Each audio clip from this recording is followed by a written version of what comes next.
તો બનાસકાંઠાના ધાનેરામાં હાર્ટ એટેકથી બીજું મોત નીપજ્યું છે। 45 વર્ષીય યુવકને અચાનક પડ્યો હતો દુખાવો। થોડા દિવસ અગાઉ એક આશાસ્પદ યુવકે ગુમાવ્યો હતો જીવ। યુવાનોને હાર્ટ એટેકની ઘટનાઓને પગલે વિસ્તારમાં ચિંતાનો માહોલ જોવા મળી રહ્યો છે। તો હાર્ટ એટેકથી બીજું મોત નીપજ્યું છે। ધાનેરામાં 45 વર્ષીય યુવકનું હાર્ટ એટેકથી મોત નીપજ્યું।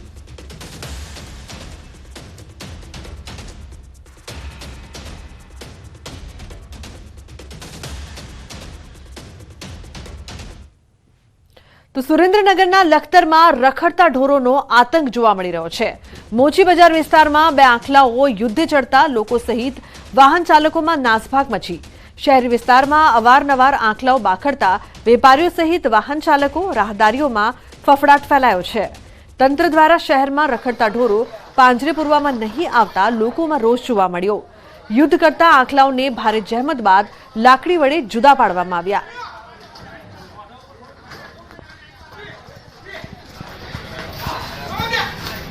તો લખતરમાં બે આંખલા યુદ્ધે ચડતા જોવા મળ્યા। લોકોનું ટોળું ભેગું થઈ ગયું હતું। વિસ્તારમાં વેપારીઓ અને રાહદારીઓમાં ફફડાટ ફેલાયો છે।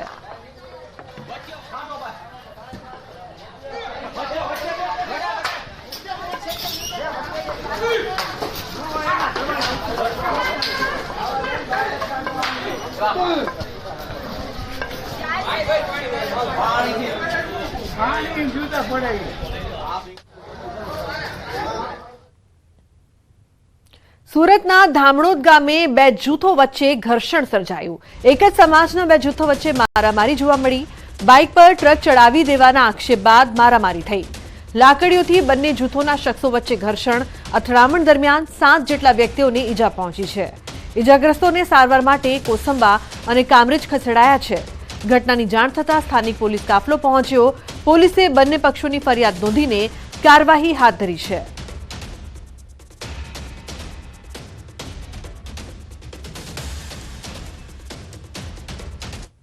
તો કોરોના બાદ હવે સ્વાઇન ફ્લુએ પણ માથું ઉચક્યું છે।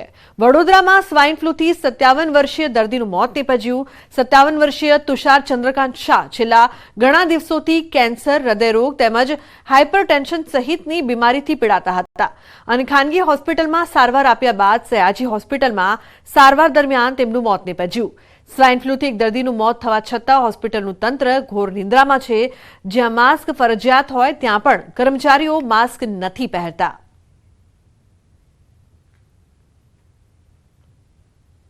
પ્રાઇવેટમાં દાખલ હતા। અમારે ત્યાં 31 તારીખ આવ્યા છે અને પેલી તારીખે એક્સપાયર થઈ ગયા છે। એટલે માહિતી એટલી અમારી પાસે છે, કારણ કે બહુ લાંબી અમે સારવાર બહુ કરી ના હોય, બરોબર। અને હોસ્કિન ડિઝીઝની સારવાર કરવાની થાય, આઈએસડીની સારવાર થાય, એ બધી સારવાર પૂરી મળે ત્યાં પ્રાઇવેટમાંથી આવ્યો અને ક્રિટિકલમાં આવ્યું હોય એટલે ડેથ થઈ ગયું છે। વડોદરા શહેરમાં કોરોના બાદ H1N1 એટલે કે સ્વાઇન ફ્લુએ માથું ઉચક્યું છે અને સ્વાઇન ફ્લુના કારણે એક જે દર્દી છે તેનું મૃત્યુ નિપજી ચૂક્યું છે। ત્યારે જે સયાજી હોસ્પિટલનું તંત્ર છે તે ઘોર નિંદ્રામાં હોય તેમ લાગી રહ્યું છે અને આજે પણ સયાજી હોસ્પિટલ જે સ્ટાફ છે તે બેજવાબદારી ભર્યું વર્તન કરી રહ્યો છે। આ દ્રશ્યો તમે જોઈ રહ્યા છો કે આઇસોલેશન વોર્ડ છે અને આ જ આઇસોલેશન વોર્ડમાં સ્વાઇન ફ્લુના દર્દી હોય કે પછી કોરોનાના દર્દી હોય તેમને સારવાર આપવામાં આવતી હોય છે। ત્યારે અહીંયા માસ્ક પહેરવું અને જે પ્રિકોશન્સ રાખવા ફરજિયાત હોય છે। ત્યારે આ દ્રશ્યો છે, દ્રશ્યોમાં જોઈ શકાય છે કે કર્મચારીઓ અહીંયા ફરજ બજાવી રહ્યા છે। તેઓ બેજવાબદારી ભર્યું વર્તન કરી રહ્યા છે અને માસ્ક વિના જ જે કર્મચારીઓ છે તે જોવા મળી રહ્યા છે। વડોદરા શહેરમાં જે ઘટના બની હતી તેની વાત કરીએ તો જે 57 વર્ષીય એક દર્દી છે તેનું નામ તુષારભાઈ શાહ છે। તેઓ સારવાર હેઠળ હતા અને સારવાર દરમિયાન તેમનું સયાજી હોસ્પિટલમાં મૃત્યુ નિપજી ચૂક્યું છે। પ્રાથમિક દ્રષ્ટિએ સ્વાઇન ફ્લુના કારણે તેમના ફેફસા જે છે તે નબળા થઈ ગયા હતા, તેના કારણે તેમનું મૃત્યુ નિપજ્યું હોય તેવું તારણ જે છે તે સામે આવી રહ્યું છે। ત્યારે સયાજી હોસ્પિટલનું મેનેજમેન્ટ છે તે ઘોર બેદરકારી દાખવી રહ્યું છે। જે સરકારના નિયમો હોય છે તેનું પાલન નથી કરી રહ્યું। ત્યારે જે સયાજી હોસ્પિટલનું મેનેજમેન્ટ છે તેમની સામે કેવા પ્રકારના પગલાં ભરવામાં આવે છે તે જોવું રહ્યું। હાર્દિક દીક્ષિત, ન્યૂઝ 18 ગુજરાતી, વડોદરા। તો રાજ્યમાં વધુ એક નકલીનું કૌભાંડ સામે આવ્યું છે। રાજકોટમાં બોગસ એલસી બનાવવાનું ષડયંત્ર જોવા મળ્યું। જાતિ પ્રમાણપત્ર માટે બોગસ એલસીનો ઉપયોગ કરવામાં આવ્યો। વચેટિયાને ₹3500માં આપવામાં આવતા હતા। બોગસ એલસી થકી જાતિનો દાખલો નીકળતો હતો।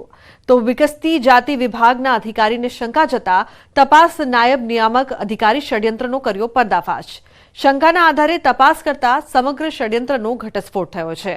જાતિ પ્રમાણપત્ર માટે મહુવા દ્વારકાના બોગસ એલસી રજૂ કરાયા હતા। સમગ્ર મામલે 4 શખ્સોની પ્રદ્યુમન નગર પોલીસે પૂછપરછ શરૂ કરી છે. મેં એમને પૂછ્યું કે તમે આ ત્યાં ભણેલા છો કે ના, કે સાહેબ અમે તો કલ્યાણપુર કે મહુવા તો જોયું પણ નથી એમ. પછી કોને આપ્યું એમ તો કંઈક પુરોહિતભાઈ કરીને હતા ત્યાં, એમને બોલાવે એ લોકોએ ફોન કરીને. મેં એમને પૂછ્યું કે આ તમે એલસી તમે આપ્યું છે? તો એમને કહ્યું હા સાહેબ મેં આપ્યું છે. કેટલા રૂપિયા લીધેલા? કે 3500 રૂપિયા એમ. પણ એ કે યોગેશભાઈ પાસેથી મેં લીધું છે. એટલે યોગેશભાઈને ફોન કરીને બોલાવ્યા. પ્રથમ તો યોગેશભાઈ ના જ પાડી કે હું નહીં આવું ત્યાં એમ. પણ છતાં એમને કહ્યું કે સાહેબ પોલીસ સ્ટેશન જવાનું કહે છે એટલે તમે આવી જાઓ. પછી એ આવ્યા. મેં એમને પૂછ્યું હા કે સાહેબ પહેલાં તો ના જ પાડી, પણ પછી કે હવે સાહેબ મારી ભૂલ થઈ છે, હું આવું ક્યારેય નહીં કરું. દ્વારકામાં ભણેલા છે અને એક જે છે એ ભાવનગર ભણેલા છે. ખરેખર એને ભાવનગર કે દ્વારકાની એક સ્કૂલો જોયેલી નથી અને આવા લિવિંગ સર્ટિફિકેટ ડુપ્લિકેટ બનાવી અને એજન્ટો દ્વારા બનાવી અને જાતિના દાખલા માટે જોડી અને આવા જે કૌભાંડો કરે છે કે કોઈ પણ સરકારી કચેરીઓ હોય તો મારું કહેવાનું એટલું છે કે સરકારી કચેરીઓમાં જે આવી રીતે એજન્ટો જે છે તો જાહેર જનતાને પણ મારી એટલી વિનંતી છે કે આવા એજન્ટો દ્વારા તમે જે કામ કરાવો છો એ કામ બંધ કરો. કે જ્યાં જે પોતે એક તો ડુપ્લિકેટ સર્ટિફિકેટ લઈ આવ્યા છે, લિવિંગ સર્ટિફિકેટ અને 3500 રૂપિયા દઈ અને જો આવી રીતે તમે પૈસા દઈ અને ખોટા કાગળિયા કરાવી અને આવા જો કામ કરાવ્યા રાખશો એજન્ટો દ્વારા કે કોઈ પણ સરકારી કચેરીઓમાં આવા એજન્ટોને રાખવા જ નહીં. સમાચારમાં આગળ વાત કરીએ તો અમદાવાદમાં ઉત્તરાયણ પહેલા નકલી દોરાના વેચાણનો પર્દાફાશ થયો છે. શહેરના શાહપુર વિસ્તારમાં જલારામ સિઝનેબલ નામની દુકાન પરથી નકલી દોરી ઝડપાઈ છે. અમદાવાદમાં આવેલા મદુરા કોટ્સ પ્રાઇવેટ લિમિટેડ દ્વારા શ્રી જલારામ સિઝનેબલ નામની દુકાન પર આક્ષેપ કર્યો હતો. મદુરા કોટ્સ પ્રાઇવેટ લિમિટેડના બ્રાન્ચ ફાઇનાન્સ એક્ઝિક્યુટિવ હરીશભાઈની ફરિયાદ અનુસાર જલારામ સિઝનેબલ નામની દુકાન દ્વારા મદુરા કોટ્સ પ્રાઇવેટ લિમિટેડના સાંકળ નંબર 8ની બ્રાન્ડના ડુપ્લિકેટ દોરાનું વેચાણ થાય છે, જેથી કોપીરાઇટને લગતી કાયદેસરની કાર્યવાહી માટે ફરિયાદ નોંધાઈ હતી.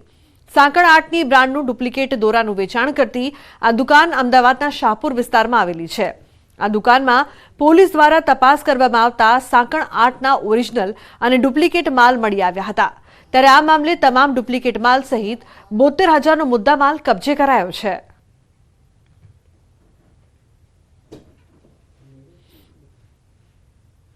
આગામી 22 જાન્યુઆરીના રોજ શ્રી રામલલ્લા ભગવાન અયોધ્યા ખાતે વિશાળ મંદિરમાં બિરાજમાન થવાના છે. ત્યારે મહાઉત્સવને લઈને સમગ્ર હિન્દુ સનાતન ધર્મમાં ઉત્સાહનો માહોલ છે. તેવામાં અમદાવાદ મહાનગરપાલિકાએ એક મહત્વપૂર્ણ નિર્ણય કરી રામરાજ્ય સ્થાપિત કરવાનો પ્રયાસ કર્યો છે.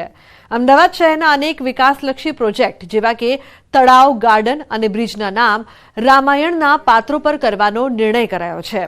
અમદાવાદના ઓઢવ અને વિરાટનગર વોર્ડમાં ભાજપે રામ રાજ્યનો માહોલ ઊભો કર્યો છે.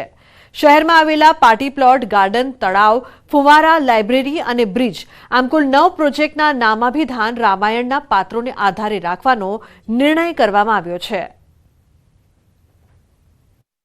શિવદર્શન સોસાયટી પાસેનું જે ગાર્ડન છે એને સબરી વાટિકા, ઓઢવ ગામનું ગાર્ડન છે એને અયોધ્યા વન તરીકે, લાઇબ્રેરી છે અંબિકાનગરની એને શ્રી વાલ્મીકી ઋષિ લાઇબ્રેરી, આંજણા ચોક 100 ફૂટનો રોડ ઓઢવ ખાતે આવેલો છે તેનું નામ પર અર્બુદા દેવી ચોક, સોનીની ચાલી છે ત્યાં રામસેતુ બ્રિજ.